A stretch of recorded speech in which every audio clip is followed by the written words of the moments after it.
Hello दोस्तों, आप सभी का स्वागत है आपके अपने YouTube चैनल एमएपीएसएन एकेडमी में। दोस्तों, आज की क्लास में हम लोग क्लास 10th का प्रश्नावली 1.1 का क्वेश्चन नंबर 2 करने वाले हैं। इससे पहले हम लोगों ने क्वेश्चन नंबर 1 का जो रोमन 3 को था 1 2 3 उनको कर लिए हैं। यदि आप वो वीडियो नहीं देखे हैं तो वो प्ले लिस्ट में डाला हुआ है, आप वहां से देख लेंगे।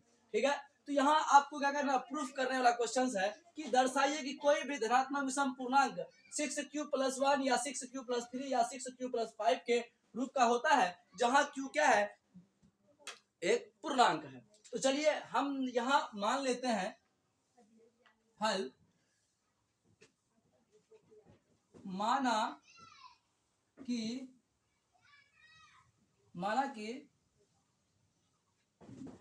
धनात्मक पूर्णांक क्या है, a मान लेते हैं, है ना।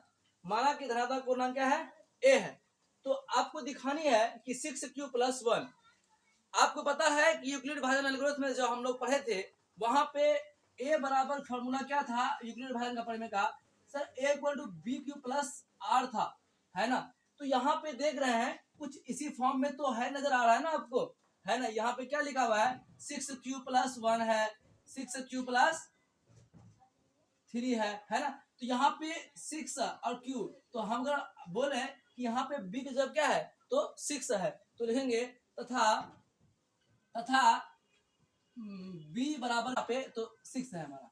ठीक है, चलिए अब हमें दिखाना है कि कोई भी धनात्मक विषम पूर्णांक जो होता है 6q+1 या 6q+3 या 6q+5 का होता है कि नहीं होता है।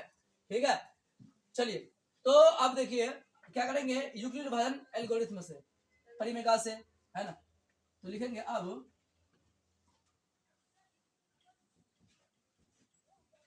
यूक्लिड विभाजन एल्गोरिथम से। ठीक है, तो क्या होता है फॉर्मूला, तो सर a = bq+r होता है, जहां 0 से बड़ा r से बड़ा b और r 0 के बराबर होता है। तो यहाँ पे हमें b कितना है, तो b 6 है। तो सर यहाँ b 6 है तो r क्या क्या हो सकता है, तो क्योंकि अगर यहाँ से देखेंगे हम लोग, b जो होता है वो r से बड़ा होता है ना, यानी r कभी भी b से बड़ा नहीं हो सकता है। तो यहाँ हमारा b क्या है, तो b हमारे यहाँ 6 है, इसका मतलब हमारा जो r होगा क्या क्या हो सकता है, तो यहाँ पे r क्या हो सकता है, तो सर यहाँ पे हमारा r जो हो सकता है वो 0 भी हो सकता है, 1 हो सकता है, 2 हो सकता है, 3 हो सकता है, 4 हो सकता है और 5 हो सकता है ना। 1 2 3 4 5 तक ही होगा, 6 नहीं होगा, क्योंकि 6 r कब क्यों हो ही जाएगी, है ना। यानी अगर आपका b 6 दिया हुआ है तो r 0 से लेके 5 तक होगा। अगर आपका b 10 आता है, b आपका 10 आता है, इसका मतलब आपका r क्या होगा, तो आपका r 0 से लेकर के 9 तक ही होगा। ठीक है, आप समझ गए होंगे। चलिए अब हम लोग क्या करते हैं, इसको b जो है उसको पुट करते हैं। a = क्या हो गया, b कितना है, तो b हमारे पास 6 है ना, 6q+r। r क्या क्या हो सकता है, तो r सर 0 हो सकता है, 1 हो सकता है, 2 हो सकता है, 3 हो सकता है, 4 हो सकता है, 5 हो सकता है। तो चलिए हम पहले r 0 लेंगे। ठीक है, जब r 0 लेंगे तो क्या हो जाएगा, a = 6q हो जाएगा। ठीक है, अब हम बारी बारी से क्या करेंगे, वो 0 ले लिया, फिर क्या लेंगे, 1 ले लेते हैं। ठीक है, तो a बराबर क्या है, 6q है। अब r की जगह हम क्या ले सकते हैं, 1 ले सकते हैं। फिर a बराबर क्या, 6q प्लस 0 ले लिया, हम 1 ले लिया, आप क्या लेंगे, 2 लेंगे। फिर क्या हो जाएगा, a = 6q+3 आएगा ना जी।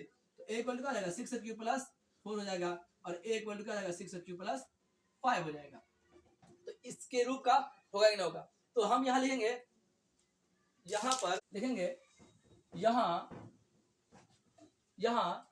6q और 6q+2 6q+4 सम पूर्णांक है और 6q+1 6q+3 और 6q+5 धनात्मक पूर्णांक के रूप में होगा। ठीक है, यही हमें प्रूफ करना था। चलिए अब हम लोग नेक्स्ट क्वेश्चन पे प्रोसीड करते हैं। चलिए अब अगला क्वेश्चन है क्वेश्चन नंबर 3।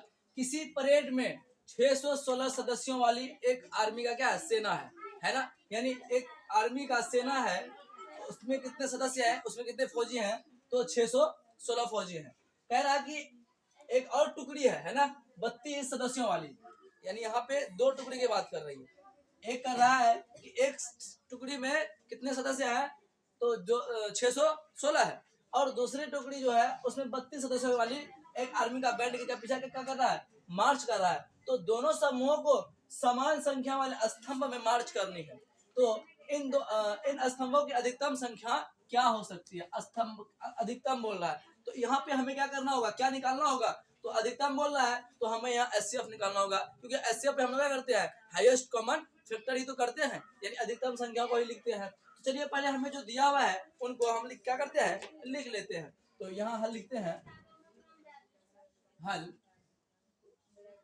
दिया है कि क्या दिया हुआ है, तो सेना में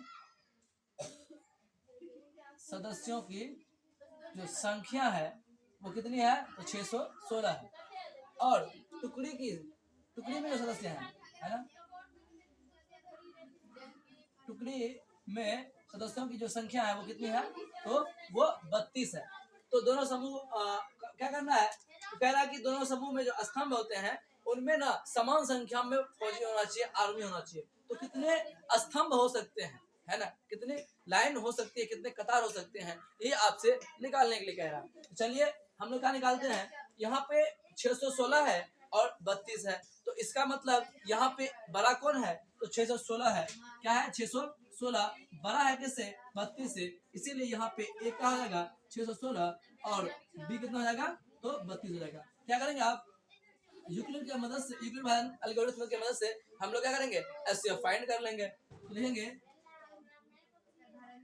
यूक्लिड विभाजन एल्गोरिथम से क्या होता है फार्मूला, तो होता है sir A equal to B Q plus R. तो ए कितना है यहाँ पे, तो ए यहाँ पे है सर 616 बराबर बी कितना है, तो बी 32 है। अब क्यू कैसे निकालेंगे, तो आपको पता है कि भाग लगाएंगे, अब हम अपना आराम से निकाल लेंगे, ठीक है। 32 से भाग है ना, तो क्या आ जाएगा, तो 32 से कम 32, 11 में से 2 घटेगा 9, 3 घटेगा 2 हो गया, उधर गया 6। अब किस रहेगा, तो 3 9 27, यानी 9 से लग जाएगा, तो 9 दूनी कितना जाएगा 18, और 9 3 27 1 28, है ना, 16 में से घटेगा 8, और इधर क्या हो जाएगा, इधर खत्म हो जाएगा, यानी शेषफल हमारा अब भी 0 नहीं आया है। तो एचसीएफ का नियम आपको पता है कि तब तक भाग लगाते रहना है जब तक कि शेषफल 0 ना हो जाए। चलिए अब यहाँ पे ये क्या होता है, ये सर क्यू होता है, ये आर होता है, ये ए होता है, और ये बी होता है। ए और बी हमें दिया रहता है, तभी हम क्या करते हैं, एचसीएफ निकाल लेते हैं। तो क्यू कितना आ गया है, तो क्यू हमारा आया है 19, और आर कितना आया है 8। अगले स्टेप में क्या होता है, ये 32 ए बन जाएगी, और आर क्या बन जाता है, बी बन जाता है ना, तो आर क्या हो जाएगा, बी हो जाएगा। अब कितने बार बनाएगा, तो यहाँ हमको लगता है अब पूरा हो जाएगा, 32 है ना, तो 8 चौके 32 है ना, पूरा कट गया, शेषफल 0 आ गया। इसका मतलब बी जो होगा वो हमारा एचसीएफ हो जाएगा, है ना। तो 8 चौके 32 प्लस 0, यानी एचसीएफ हमारा कितना हो गया, यहाँ एचसीएफ हमारा 8 हो गया, है ना। तो यानी अधिकतम स्तंभों की संख्या कितनी हो गई, तो लिखेंगे अतः अधिक स्तंभों की जो संख्या हो जाएगी वो कितनी हो जाएगी, तो वो हो जाएगी 8। चलिए 8 हो जाएगी। चलिए आज के लिए इतना ही, मिलते हैं नेक्स्ट वीडियो में। Thanks for watching this video.